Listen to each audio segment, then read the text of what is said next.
Aleksej Pokusevski is a relatively unknown European big man who will be the youngest player selected on draft night at only 18 years of age, and whose pure potential has caused him to rise up draft boards to the point that he might be taken late in this year's lottery. Pokusevski, also known as Poku, which is a lot easier to say, is your classic boom or bust project. He's the type of guy you draft envisioning what he could be 4 years down the line. So all these strengths are based on his potential and not necessarily what Poku can do well right now. Poku has elite upside due to a blend of size and skill. That skill includes his ball handling ability. Poku is a very good ball handler for a 7-foot big. He's able to put the ball on the floor and make things happen, and he handles the ball like a wing despite his size. He also shows flashes of elite passing ability for a big man. While he's not quite Nikola Jokic, you can envision Poku having a Jokic-like role in the future if he's able to further maximize his ball handling and passing ability. Poku also shows some upside as a shooter. Although his shot is a bit flat, his form is relatively solid, and he projects as a decent NBA three-point shooter in the future. This will be an important skill for Poku to work on because it will open up the rest of his game. If he can simply become a three-point shooter to the level of a Nikola Jokic, it will allow him to drive past defenders and make plays on the move for himself and others. He also shows flashes of a shot creation package. I've seen him hit step-back threes, I've seen flashes of a floater, and this shot creation upside is just another guard-like skill that he possesses in his 7-foot frame. Basically, all the strengths that I've listed so far are strengths that you would normally see in a guard, but Poku possesses the upside to do all these things at the center position, which gives him elite upside and could make him a matchup nightmare in the future. Lastly,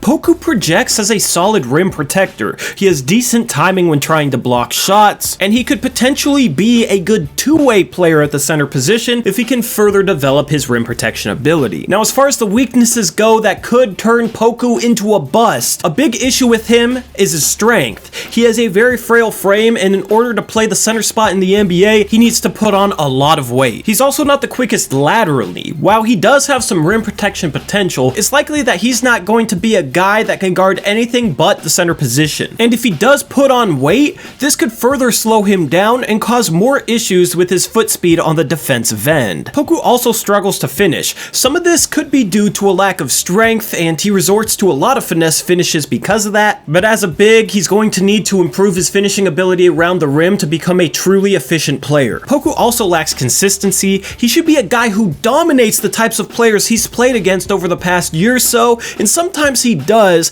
but other times he disappears and you wouldn't even know he's on the court. And in general, he's a very unproven prospect. He might be the most unproven prospect that'll go in the first round in this year's NBA draft. Now, he'll get taken that early because of his extreme upside, but as I stated, he is a true boom or bust prospect, and whichever team takes this guy is taking a true gamble given how unproven Poku is at this point in his career. Lastly, his frail frame as well as a history of having nagging injuries has me a little bit worried that Poku might be an injury-prone big. We'll have to wait and see if this is a true issue in the NBA, but it's something that can't be completely overlooked.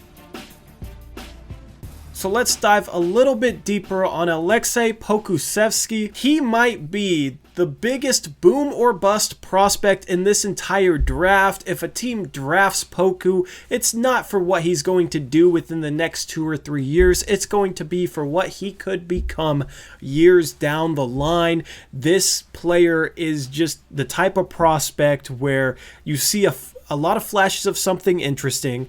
He's very young, and you just hope that you can mold him into being an NBA All-Star at some point, because his upside is enormous, but also his floor is very low. This could be a guy who's out of the league in 4 years, or this could be a guy who's an All-Star when he's entering his prime. It's hard to project, but I know you agree with me, Eric, on him having a high upside. So let me know what you like in terms of his game that gives him a high long-term upside.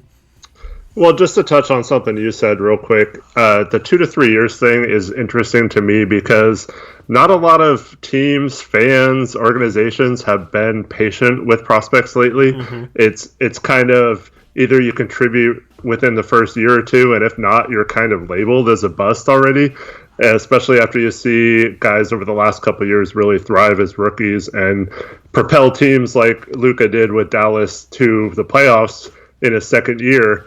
Even Giannis only took a couple of years to get going in the NBA, and he was thought of as a really, really raw prospect. So I think he needs to go to a team that is willing to just say, hey, we know it's not going to be for a couple of years, but we're willing to be patient. If he goes to an organization that needs him and tries to force him to be good right away, I think that'll be bad for him. Yeah, I agree with that for sure.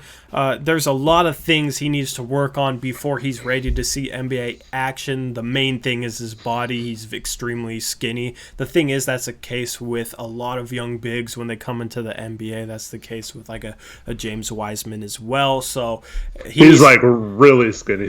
Yeah, he makes James Wiseman look strong and look big. So he needs to spend a lot of time in the weight room. But in terms of his long-term upside, just his flashes of ball handling ability and shooting ability, as well as his passing ability, just screams modern day NBA. He's drawn some comparisons to like a Nikola Jokic, a very raw version and skinny version of Nikola Jokic, but I can kind of see some of the comparisons because he throws some very impressive passes for a young teenager who's 7 feet tall. He looks pretty coordinated. He's able to shoot off the dribble. He kind of has a weird shot, but just his perimeter skill set at his size, at his age, is very intriguing, and I think that's why he has a high long-term upside. Yeah, the Jokic comparisons are kind of tough because if he doesn't put on the necessary strength and bulk, I don't think he could ever be that effective in the NBA because Jokic uses his weight really well, and that's why we saw him struggle until he added some weight back on once he became skinny Jokic in the bubble. Yeah. But it's a lethal weapon to have a big who can grab a rebound and take the ball up the court, either initiate the offense or push it into a fast break situation. And to have a 7-footer that can do that at 18 years old, it's really intriguing because that's something you can build upon as a prospect. He has several skills that you just say, man, I can do something with that, and I could work with that on an NBA level. It's just a matter of whether or not his body will hold up in an NBA season. I kind of compare him to Bol Bol in that sense, where he doesn't really have a position to me in the NBA right now. So it'll be really intriguing how a team kind of molds him into an offense and how they use him in those situations, because Bol Bol is as skilled as he is. It's hard to know what he is in the NBA. Is he a center? Is he a power forward because he's not strong enough to play center, but he's so tall, like he can't really play other positions? So I'm a little worried that he's kind of without a position in the NBA, especially if he can't end up guarding bigs. But yeah, the overall skill set and what he can do with the ball at that size and age is really, really promising. Yeah, I will say this. I do think long term he is a center. The NBA centers are stretching their games out more and more. You're seeing less and less guys that really bully people in the low post on offense. So 10 years ago, I think he'd struggle a little bit more than nowadays, and I do think he will put on the strength. The problem is if you play him at power forward, his perimeter skill set isn't as valuable, since you're more likely to get those perimeter skills in a power forward compared to a center. So that's the thing. At his height, being a 7-footer, in providing those perimeter skills, that's a lot more rare at the center position to be able to provide those skills as well as the height. You know, a lot of teams go small in order to play a 5-man with those perimeter skills, with that perimeter shooting, and they give up size. You know, with Poku, if he's able to become what he can become, he wouldn't give up size and he'd provide that. So I think long term he is a center. The thing is, with a lot of 7-footers, they have no chance at developing some of the things that you see Poku do. They don't have the coordination to be able to do some of the things Poku does. They don't have the feel for the game. They don't have the vision. They don't have the mobility. So that's the thing, is like there's 7-footers in this draft that will be better right away than Poku, but Poku can do things that they will never be able to do, and those things long term sets Poku apart as a high upside prospect. Yeah, I completely agree. And all his weaknesses feel like they can improve and become not weaknesses. The weight thing, obviously you can get in a gym and get in a strength and conditioning program and put on some bulk there, and then he can shore up his form. It is a little, I like it overall. He just short arms a lot of threes and shoots too quickly at times, just like doesn't follow through well enough. But when he does, it looks pretty good. I think that can be cleaned up rather easily. You mentioned his ball handling is decent for his size. I mean, you can't really teach that. Either you have playmaking and decision-making ability or you don't. So it's really hard to like force a center into having that kind of skill. But yeah, he's got playmaker upside. And like I said, if he can initiate an offense and you can run it through a big man, I think that opens up a lot of avenues. He'd probably be good playing off of a dynamic guard. We see several good point guards in the NBA now in pick and roll. Obviously, it's a pick and roll heavy league, so I think he'll be a good player in this league. And that's why I have him ranked at 10, is because I think in this particular draft, it's worth the risk of, even if he doesn't pan out, I think just the risk of his upside and him being good is worth taking a chance on versus some of these other guys in that same area who will be solid rotational players in the league, but will that really set your franchise up for the next 10 years if they reach their maximum ability compared to Poku, where if he does, you could have a team like you mentioned, Jokic in Denver, where it takes them from being a non-playoff team to a perennial top 4 seed in a conference. Yeah, and I mean, if you compare Poku to some previous European sleepers, Giannis was drafted 15th. If that was a redraft, he'd go number 1. Nikola Jokic was drafted 41st, I believe, at some point in the second round, and now he'd arguably be the number 1 pick in his draft. So that's the thing, is I feel like those two guys help Poku's draft stock. If those two guys didn't come along, I feel like Poku's draft stock would be lower in this draft. You've just seen some skilled European guys come into the league that were looked at as very raw players but had skill and could handle the ball a bit. And Giannis is 6'11", Jokic is a 7-footer. They had size but skill.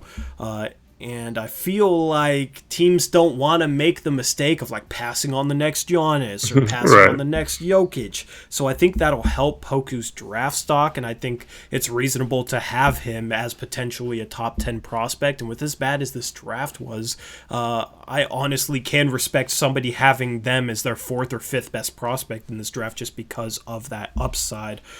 So it will be interesting to see where he goes, what situation he ends up in. There is one more thing I want to touch on. We haven't really talked about his defense, but we were throwing around the Jokic comparison a little bit. I think he actually projects a little bit better of a rim protector and defender than Jokic does. I think his footwork on defense is a little bit quicker, and seems like he could be a decent rim protector. He seems like he has decent instincts on that end. Yeah, his timing on block shots, I think, is pretty good, and that's one thing you look at with a 7-footer. His lateral quickness is pretty weak in my opinion, but at 7 foot, like, how much do you expect him to play on the perimeter? There aren't many guys who can guard a point guard in space and be okay doing that. He's going to have to improve on it and be a better on-ball defender. But I think, once again, there's some stuff you can work with positioning and stuff like that, moving his feet the proper way, closing out correctly, that kind of stuff is all correctable. So I think he could be fine in that situation. Defenses are going to kind of attack him if he gets playing time early in his career, but I don't know if he's going to be ready to handle it. So I hope people don't, like I said, get too impatient with him and think like, oh, he sucks, he can't guard anyone, because I think he just needs some experience. He hasn't really played at very high level either, so that might be a bit of a concern because you haven't really seen him against really good competition. But I would take a chance on him if I was the team in the late lottery. Yeah, I mean, I would rather gamble on the guy with a high upside and miss out than to take a guy who doesn't have upside and miss out on the next Giannis or the next Jokic. So that's why I have him where I do on my big board. There are some other question marks that we haven't really touched on that could end up with him being a bust, but it doesn't even feel right talking about his weaknesses, since once he becomes worthy of NBA playing time, I think he's going to be a completely different player. You know, this guy is moldable. A lot of his weaknesses are correctable. So I'm not even going to go in on a couple nitpicky weaknesses of his just because you're not drafting him for what he can't do or what he can be right now. You're drafting him just based on the flashes of offensive skill that he's shown, and you're drafting him hoping that you can mold him into an all-star in the future. So that wraps up this draft profile. Thank you guys for watching. Let us know what you think of Poku down in the comment section below, and we're out of here. We'll catch you in the next draft profile. And until then, peace.